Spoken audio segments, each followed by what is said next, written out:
Okay, guys, pang-11 araw ko na dito sa Abu Dhabi. At pang-11 araw na akong nagtatrabaho, straight, walang day off. At kasi hinahabol namin yung opening. Dapat kasi mag-opening na kami, kaso may mga technical problems na encounter na kailangan pang ayusin. So yun, hopefully this week matapos na at mag-open na kami. Ang taas ng building ko, 10th floor. Ayoko pa naman tumira sa mga ganung matataas, pero pansamantala lang naman ako. So gumising ako ng maaga at kakain muna ako kima and parata. Kasi ilang araw na akong hindi kumakain. Kain muna tayo. So kakain muna ako ng umagahan. Kasi ilang araw na akong hindi kumakain ng umagahan. Lagi akong gutom. Feeling ko namamayat na ako. So kain muna tayo bago tayo pumasok.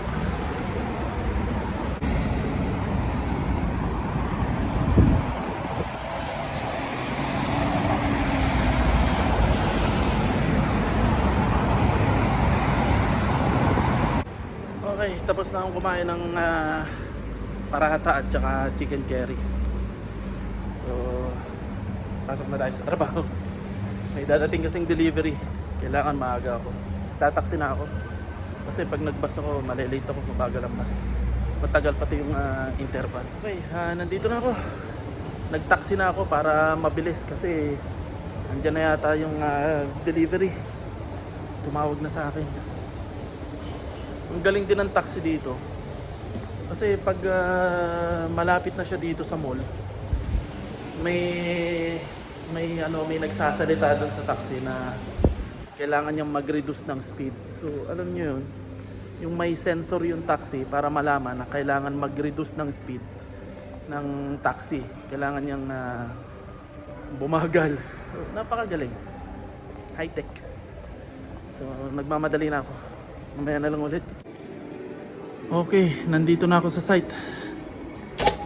Pasok na ako. Open sesame. Light.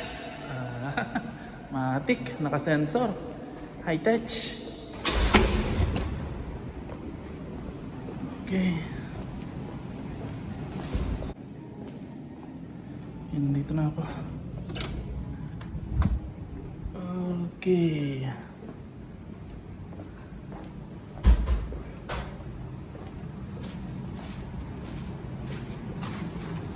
Okay, so nandito na ako sa loob ng site.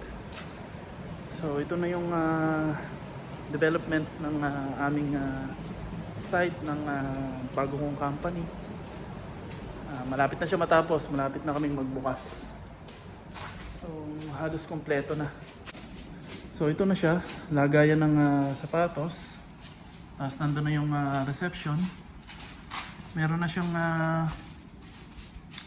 POS. So pinag-aaralan na namin yung system.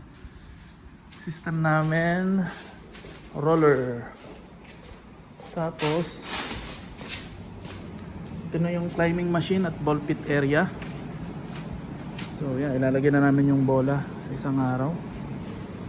Tapos ito na yung climbing wall.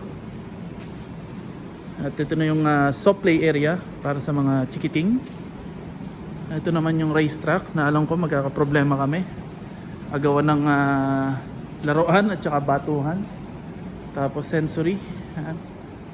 And then ito yung dark room pag may mga umiiyak na bata. May malaking screen dyan.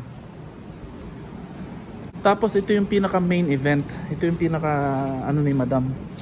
Yung aming workshop area. So dyan mangyayari ang lahat ng magic. Tapos ito yung mga speaker para dun sa namin. Tube. Tapos may iba't ibang tunog ng hayop to para sa mga bata. Okay? So basically, awa ng Diyos, madaling na-cancel na yung visa ko. So canceled na siya. At ngayon pinoprocess na yung... Actually may employment visa na pala ako. Process na yung employment visa ko. Meron na. So ang next step ko ngayon ay yung visa naman ni Sky ulit. Kasi ang process, kasi Dubai visa si Sky. Dahil lang sponsor ako, Dubai visa.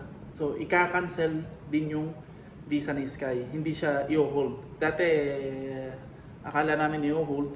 Pero since Abu Dhabi visa ako, so cancel yung visa niya at back from the start ako. So, mag-uumpisa ulit ako. So, maghahanap ulit ako ng agency at na pwedeng bisahan si Sky, and then another preparation sa mga requirement at another bayad. Pero madali na ngayon o mas mura kasi pasok na sa requirement yung sahod ko. Hindi katulad dati na mababa sa requirement yung sahod ko. So may kinausap na akong PRO, kaibigan ko. Pero hanggang ngayon wala pa rin siya reply. Kung hindi siya magre-reply, hindi niya maasikaso yung visa ni Sky. Then sa government ako magpapa-asikaso dito. Okay? So, yun ang pangyayari. Yun ang ganap ngayon. So, okay na lahat yung visa ko. Si Sky na lang ang pending, visa ni Sky, madali na yon. Then after 6 months na yung asawa ko sa trabaho niya, magre-resign na siya. Susunod na sila ditong mag-ina, and then i-visa ko na rin yung asawa ko under sa aking visa. So happy na ang lahat. And then yun, dito sa bagong work, sobrang dami kong trabaho, sobrang daming pinapagawa. Minsan nalilito ko, minsan hindi ko na alam kung anong uunahin, nakakalimutan ko. Pero worth it kasi natututo ako. As in, ang dami ko natututunan. Hindi ko na nga halos maintindi yung sahod ko kasi nag-enjoy ako kasi ang dami ko natututunan sa kanila doon sa may-ari. Direct kong kausap yung may-ari, direkta ako sa kanya. Yun, lagi ko siyang kasama, yung mag-asawa. And then may bago akong na-discover. Kasi nung nagpa-cancel ako ng visa, hindi ma-cancel kasi hindi iba yung number ko na naka-register dun sa immigration o sa labor, ewan ko. So kailangan kong i-update yung mobile number ko. Which is ngayon ko lang na-experience kasi nung umalis ako sa una kong trabaho sa Matalan at lumipat ako ng Miniso, hindi naman ako hininga ng updation ng mobile number. Tapos nung mula Miniso, lumipat ako ng Orange Wheels, hindi na ako hininga ng updated number. So ngayon naman, from Orange Wheel, tapos dito sa bago kong company, hiningan ako ng mobile number na bago. Kailangan ko raw i-update. At ang mahal, nagbayad ako ng 200 dirhams. So para mabilisan lahat, para maging smooth lahat yung aking cancellation, sige, bayad akong 200, pina-update ko, so okay na. Awa ng Diyos yun nga, cancel na yung visa ko, okay na. May bago na ulit akong visa. Okay, so wala na akong problema sa visa. Ito na lang opening ng bago kong company, medyo magulo, medyo madaming ginagawa. Ayun, at yung iba hindi ko alam, nangangapapa ako. Kaya buti na lang nandyan din yung madam ko at tinuturoan ako. Okay, so marami pa akong asikasuhin. Gutom na ako, lagi akong gutom, namayat na yata ako dito. At ayun, hindi ako nakakapagluto. Kain lang ako sa labas ng mga Indian food, yung mumurahin, tsaka yung mga fruits lang nakakain ko. So, parang gusto kong umuwi ngayon, gusto kong makita si Sky, mag-ina ko kasi miss na miss ko na sila. At holiday ngayon, mga walang pasok yung tao. Ako lang yun nandito siya. Marami pa akong ginagawa, katatapos ko lang gawin yung mga invoice ko, mga nagastos, at para ipakita ko kay madam.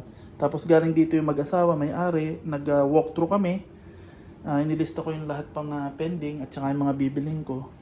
Tapos yun, okay na, maya-maya uwi na ako. At yun yung attendance namin, facial siya. Yun. Okay? High-tech. So, yun. Malapit na kami magbukas. Sa opening namin, gusto ko kukunin ko si Sky. Siya yung muna kong palalaroin dito.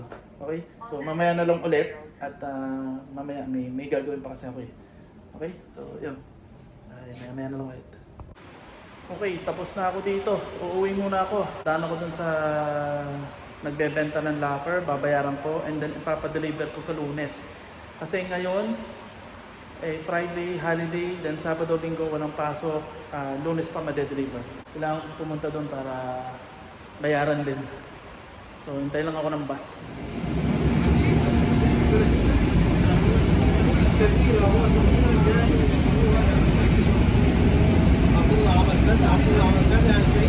Okay guys, paano? Nandito na ako sa bahay.